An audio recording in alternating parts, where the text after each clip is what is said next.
ഇനി ഇരിക്കാൻ നേരം കിട്ടില്ല എന്നാണ് സ്വാമി പറയണത്. അത്രയ്ക്ക് ബെസ്റ്റ് ടൈമാ വരാൻ പോണത്.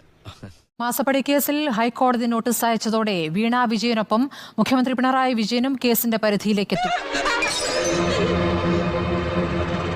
2 കമ്പനികൾ തമ്മിൽ നടന്ന സുതാര്യമായ സാമ്പത്തിക ഇടപാടെന്ന് പറഞ്ഞ് ന്യായീകരിച്ചിരുന്ന CPIM-ഉം ഇതോടെ പ്രതിരോധത്തിലായി.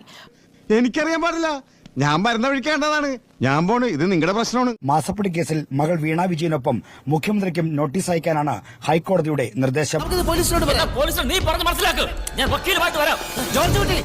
ഇതോടെ ഒരു കാര്യം വ്യക്തമാകുന്നു, കേസിന്റെ പരിധിയിലേക്ക് മുഖ്യമന്ത്രി പിണറായി വിജയൻ കൂടി വരുന്നു. അങ്ങനെ ചെയ്തത് നന്നായി, ഇല്ലെങ്കിൽ ഈ കേസിൽ ഞാൻ ഒറ്റപ്പെട്ടു പോയനെ.